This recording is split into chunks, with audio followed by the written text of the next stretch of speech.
안녕하십니까? 예, 안녕하십니까. 반갑습니다. 네, 반갑습니다. 자, 7월 4일 날 IAEA 최종 보고서가 나오는데 아마 앞서도 보고서가 발표가 됐잖아요. 네. 그 틀이 유지될 것이다. 이런 견해가 많은 것 같습니다. 예, 이미 이제 1차, 2차에 걸쳐서 네. IAEA 보고서가 발표되었고 지금 3차 최종 보고서가 7월 4일 발표 예정인데 네. 거기에서 크게 벗어나진 않고 향후에 이제 이것을 어떻게 유지 관리하느냐, 네. 비상시에 어떻게 대처하느냐, 이런 어떤 내용들이 좀 담아질 것 같습니다. 그 라파엘 그로시 사무총장, IAEA 사무총장인데 한국에 방문을 합니다. 네. 이유는 뭘까요? 지금 라파엘 그로시가 한국, 대한민국과 뉴질랜드 예. 3개국을 방문할 예정인데 상대적으로 후쿠시마 이 방류 관련된 반대 여론이 그 여론, 이 국내 여론. 조금 있는 나라들에 대해서 사전에 아하. 그 설명하기 위한 어떤 그런 어떤 목적으로 방문하는 것이 아닌가 추측됩니다. 우리나라 국내 여론 관련해서 이렇게 얘기를 할 수 있다. 설득도 하는 겁니까 와서 그러면? 사전에 일단 그 결과를 설명하는 자체가 예. 어떻게 보면 설득용이고 사실은 가장 영향이 1차적으로 영향을 미치는 캐나다나 미국이 상대적으로 이런 문제에 대해서 과학적으로 확실하게 이제 믿고 있기 때문에 네. 여기에 대해서 사실은 관심이 전혀 없거든요. 네네. 그런데 이제 우리나라는 좀 그렇지 않은 상황이기 때문에 이제 IAEA 사무총장이 방문하는 것 같습니다. 원래가 해류상으로 봤을 때는 캐나다나 미국 갔다가 우리 돌아오는 상황인데 예. 캐나다, 미국은 별로 관심이 없다 이 말씀입니까? 그렇습니다. 지금 크로시아 해류에서 난류성 해류인데 폭이 100km에 해당되는 필리핀에서 출발해서 이제 북극으로 가는 이제 쿠로시오 해류가 있는데 네네. 후쿠시마 방류가 되면 이 쿠로시오 해류를 따라서 알래스카를 경유해서 이제 캘리포니아 그리고 이제 태평양을 이제 와서 우리나라에 올지 안 올지도 모르고 오더라도 한 4, 5년 걸린다는 게 4, 5년 국제 모든 걸린다. 예. 관련된 연구소에 일치된 어떤 결론입니다. 그렇기 때문에 사실은 1차적으로는 캐나다, 일본이 관계되는 그러니까 미국이 관계되는데 미국, 캐나다에 대해서는 이미 2011년도에서 2013년도 사이에 알프스가 본격 가동되기 이전에 사실은 조사를 좀 했었습니다. 예. 과학적으로 얼마나 영향을 많이 미치는지 여기에 따라서도 별 영향이 없다. 이런 좀 결론이 났기 때문에 지금 현재 있던 후쿠시마 방류에 대해서는 그렇게 관심이 없는 것 같습니다. 그렇기 때문에 이 사무총장이 한국을 지금 방문한다 이렇게 말씀하셨는데 그 성일종 TF 위원장이 방류 5개월이나 몇 개월 후에 만약에 우리나라에서 방사능 물질 나오면 책임지겠다 네. 이런 말을 했는데 네. 또 어떻게 책임지냐니까 표로 또 심판하지 않는 이렇게 또 네. 얘기를 해서 그게 좀 말이 맞냐 이런 얘기가 있던 성일종 것 위원장이 같습니다. 내 직을 걸겠다 더 세게 말했으면 좋았을 텐데. 차라리 예.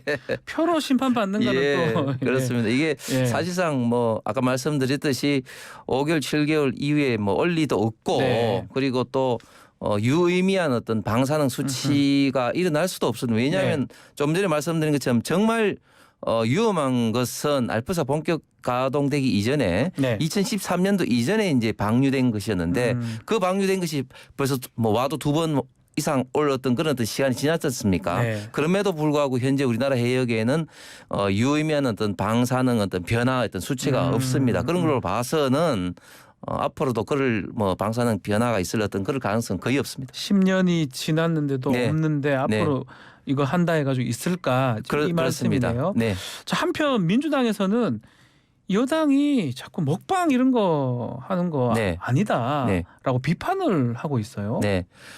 그렇다면은 민주당처럼 전국을 지금 순회하면서 예. 국민들을 불안하게 하고 국론을 분열시키는 이런 어떤 선전과 괴담을 하는 것이 맞는지는 모르겠습니다. 저희 당에서 이렇게 먹방이란 표현하지만 수산물 어려운 어떤 수산물 어떤 가게에 가서 이렇게 하는 것은 지금 과학적으로는 후쿠시마 방류로 인해서 영향이 거의 없다는 게 국제과학계 99.99%의 일치된 어떤 의견이지만 그러나 찜찜한 것은 사실입니다. 이런 어떤 국민들의 어떤 불안감을 네. 조금이라도 좀 완화를 하고 어려움에 빠진 어떤 수산업을 좀 돕기 위한 그런 어떤 과정에서 저희가 지금 이제 먹방 아닌 먹방을 하고 있습니다. 먹방 아닌 먹방을 하는 거다.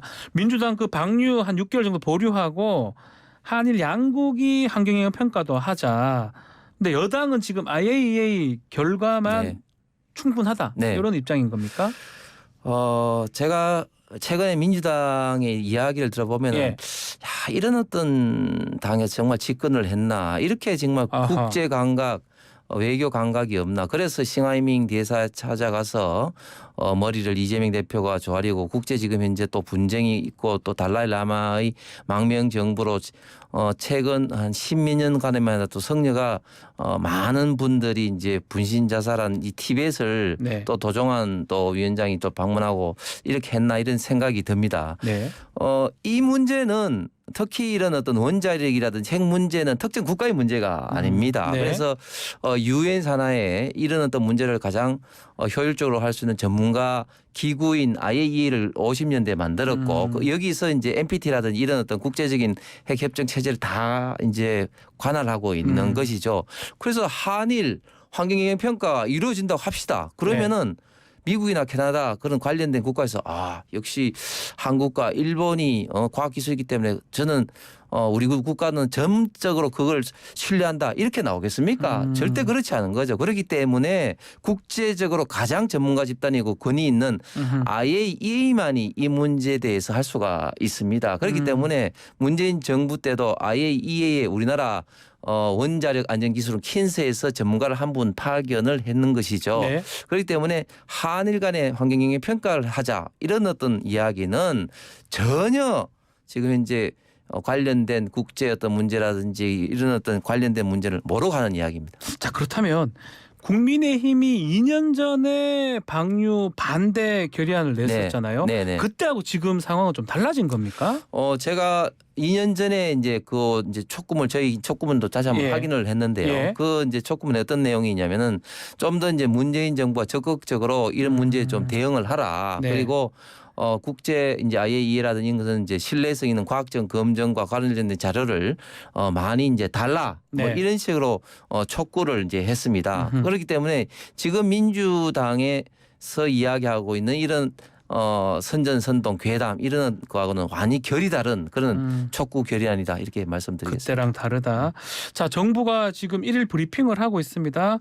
알프스가 걸러내지 못한 6가지 핵종이 있다고 네. 밝힌 상황이고요. 네. 그러다 보니까 국민들이 지금 IAEA 결과 네. 100% 신뢰할 수는 없다. 네. 이런 어떤 불안감들은 계속 있는 것 같습니다. 예, 잘 아시는 것처럼 지금 이제 알프스의 전 처리 과정이 보면은 이제 전 처리 과정이 있고 본 처리에서 크게 보면 한 10개의 hợp 착 장비를 통해서 다양한 핵종을 걸러내게 됩니다. 네. 그 중에서도 가장 많은 좀 핵종이 세슘이라든지 스트론튬 같은 그런 어떤 핵종인데 이런 부분들이 이제 걸러내서 이제 방류하기 전에 K4 탱크에서 이제 측정을 하거든요. 그래서 그 기준치가 이제 안 되면 이제 다시 이제 그 알프스 처리 장치를 반복해서 이제 걸러내게 됩니다. 네. 좀 전에 앵커께서 말씀하신 그 부분에 대해서는 현재 방류 직전 즉 K4 장치에 있는 것들도 다 지금 이제 기준치를 충족한 건 아니다. 네. 그래서 좀 전에 말씀하신 그런 어떤 6개의 핵종이 있다. 그런 이야기인 것이고 그런 어떤 부분에 대해서는 방류를 하는 것이 아니라 다시 이제 걸러지게 되는 그런 어떤 반복 과정을 거쳐서 기준치에 이제 이하로 떨어졌을 때만 이제 해저 턴을 통해서 60배, 40배 이상의 이제 바닷물과 희석돼서 이제 방류를 한다. 뭐 그런 어떤 과정이고 지금 현재 100%다 걸러진 건 당연히 아니죠. 그래서 반복해서 이제 걸러지게 된다. 예, 그렇게 말씀드리겠습니다. 자, 야당에서는 오염수 방류로 우리가 얻는 국익은 뭐냐 이런 질문들을 많이 하고 있습니다. 윤재혁 원내대표도 그 질문을 받았던 적이 있는 것 같은데 어떻게 말씀을 할 수 있을까요? 당연히 그 오염수로 인해서 우리가 얻는 국익은 없죠. 뭐 그런 논리로 따지면은 중국에서 오는 미세먼지로 인해서 우리나라가 얻는 국익이 있습니까?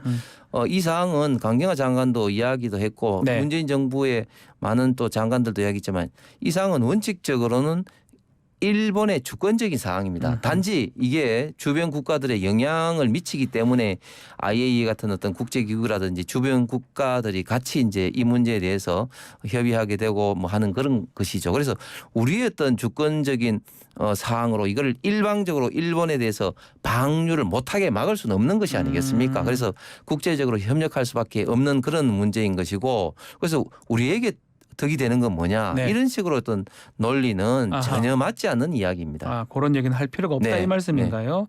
알겠습니다. 자, 국내에 정치에 관한 질문도 좀 드려보겠습니다. 윤석열 대통령 반국가 세력 발언에 대해서 지금 좀 논란이 좀 되고 있습니다. 야당에서는 뭐 반국가 세력 검찰총장 아니었냐 이런 얘기도 하고 있고요. 어떻게 보고 계십니까? 예, 그 발언을 이제 하신 것이 이제 자유총연맹이라고 우리나라에서는 가장 어떻게 보면 좀 보수적일 수도 있고 또 국가의 대한민국의 좀 안정과 네. 이런 정체성에 대해서 염려하고 걱정하는 그런 어떤 단체에서 하신 말씀인데 네. 근데 그 하신 그 말씀에 이제 그 앞에 보면은 그 북한의 어떤 핵무기를 이렇게 개발하고 있는데 그 유엔 제재를 풀어달라고 이제 업소를 하는 것이라든지 또 유엔사 해체를 이제 몰고 오는 이런 어떤 종전 어떤 그 협정을 주장하는 거라든지 이런 어떤 반국가 세력에는 좀 단호하게 대처해야 된다고 네. 이야기를 하셨죠. 앞에는 그렇게 돼 있습니다. 예. 그래서 그런 어떤 사항들로 봐서는 그렇게 이야기를 하면은 사실은 반국가 세력일 수밖에 없지 않냐 그런 좀 생각이 듭니다. 그 얘기로 따지보면 반국가 세력은 그렇습니다. 맞다. 그 좀 대통령실에서는 뭐 어떤 것을 지칭한 것은 아니다. 그렇습니다. 어떤 정부를 지칭한 것은 그렇습니다. 아니다라고 네. 하는데 네. 그러면 문재인 정부를 얘기하는 건 아니다 이렇게 봐야 되는 겁니까? 그렇습니다. 그렇게 주장하는 집단과 세력은 대한민국의 또 안정과 그리고 어떤 정체성을 위협하는 어떤 반국가 세력이다 이렇게 이제 말씀하신 것이죠. 알겠습니다. 자, 지금 어제 인사가 있었는데 이동관 방통위원장 임명은 안 된 것 같아요. 네. 아직까지. 네. 자꾸 미뤄지는 것 같습니다. 많은 언론에서 이제 그 며칠 전에도 제가 이제 모 언론에 가서 이제 임명할 거냐 할 때 제가 시기적으로 그렇지는 않을 거다 그렇게 했습니다. 딱 맞췄네요. 예. 왜냐하면 저는 이제 두 가지 이유라 보는데 첫 번째는 어제 임명을 했다면은 지금 이제 그 한상혁 전 방통위원장 잔여 임기와 또 새로 시작되기 때문에 인사청문회를 형식적으로 두 번을 거쳐야 됩니다. 아하. 그렇기 때문에 이런 어떤 절차도 야당의 어떤 공세를 뭐 받는 그런 어떤 빌미가 되기 때문에 좀 그럴 거고 또 두 번째는 지금 김효재 그 대행 체제로 이루어지고 있는데 네. 뭐 지금 그래도 좀 무난하게 좀 이루어지고 있는 것에서 굳이 서둘러서 이제 임명될 수밖에 없는 그런 어떤 시기이기 때문에 서둘러서 네. 할 필요는 없다고 판단한 것 같습니다. 그러면 결국 뭐 언젠가는 임명을 할 것이다 이렇게 보시는 제가 겁니까? 볼 때는 현재 뭐 내정 뭐 발표는 하지 않았지만 예. 지금까지 흘러가는 흐름으로 봐서는 예. 그럴 것 같습니다.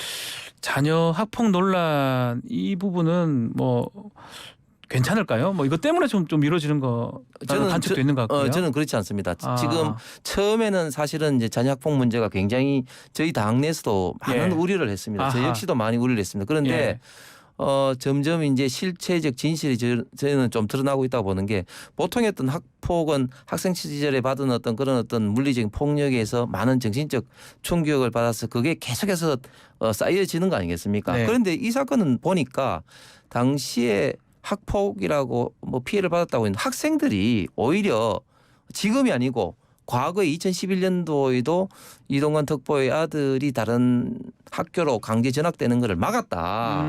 화해했고 지금도 친구로 지내고 있다. 그 당시에도 이야기를 하더라고. 그리고 최근에도 그중 피해자 중 한 사람이 언론에 나와서 그런 이야기를 했지 않습니까? 네. 그렇기 때문에 이것은 단순한 어떤 그 일반적인 학폭이 아니다. 그런 좀 생각이 들면서 그 부분에 대해서 학폭 문제가 뭐 이렇게 그 방통위원장의 그 임명을 반목 잡는 그런 것은 저는 좀 아니라고 좀 봅니다.